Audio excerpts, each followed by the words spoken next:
Or another example, the government will want to do more to uplift the wages of lower income workers. We want to see them improving their well-being. We want to see them earning more in their own right. But guess what? Higher pay for workers means costs must also go up. So all of us as Singaporeans must also be prepared to pay more for the services delivered by our fellow citizens and respect them for the essential work that they do. Hello, I am Khush Chopra. The Prime Minister's recent suggestion that wage increases will lead to higher prices implies that labour costs are the main driver of business expenses in Singapore.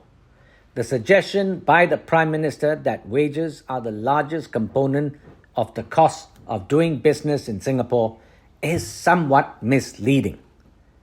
While this may be the case in most Western economies, this probably does not hold true for land-scarce Singapore.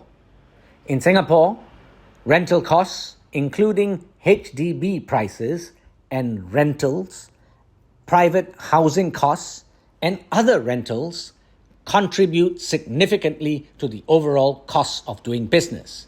Additionally, indirect taxes such as GST, ERP, COE, high utility bills, high taxi and other transportation charges, and foreign worker levies account for a substantial portion of the total cost of goods and services.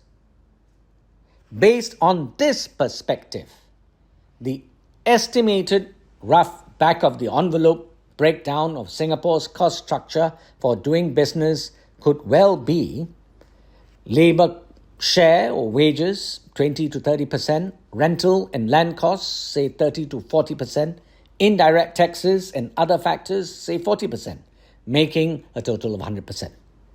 My argument therefore is this: it is clear that the government is a significant contributor to the high cost of doing business in Singapore and a major driver of the high cost of living. Factors such as rental expenses and various indirect taxes play a predominant role, not labour costs. The ruling party's economic policies, property prices, rental costs, and indirect taxes are the primary driver of Singapore's high cost structure and high cost of living. The point I'm making is this: don't blame the intended wage increases for low-income workers for the high cost of living.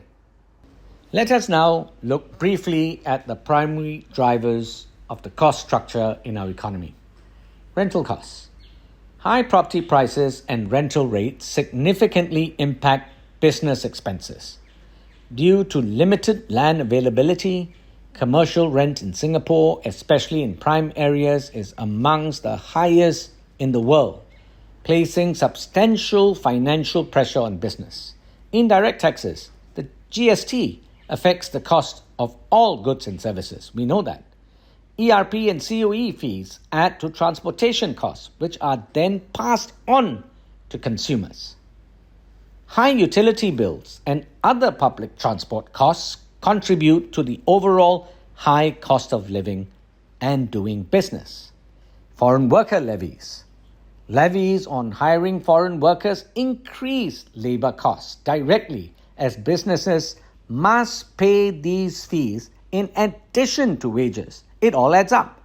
We must also acknowledge global economic factors. Supply chain disruptions. Global supply chain issues such as those experienced during the COVID-19 pandemic can drive up costs for raw materials and goods, leading to higher prices in Singapore. International competition. Singaporean businesses often compete globally, and international pricing pressures can influence local prices. Businesses may need to absorb higher costs to remain competitive. Currency fluctuations. Changes in exchange rates can affect the cost of imports and exports, influencing overall business costs and consumer prices.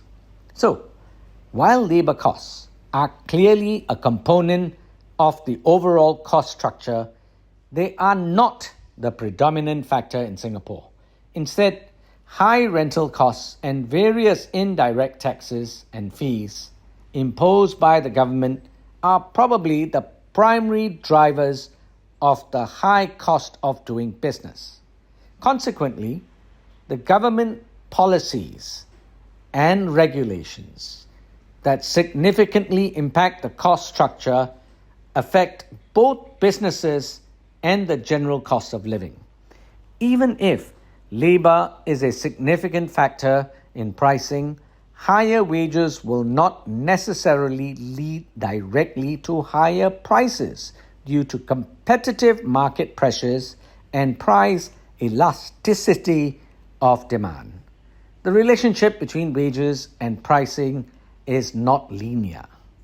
Ultimately, we need comprehensive policy approaches that balance wage growth with cost of living concerns. Thank you.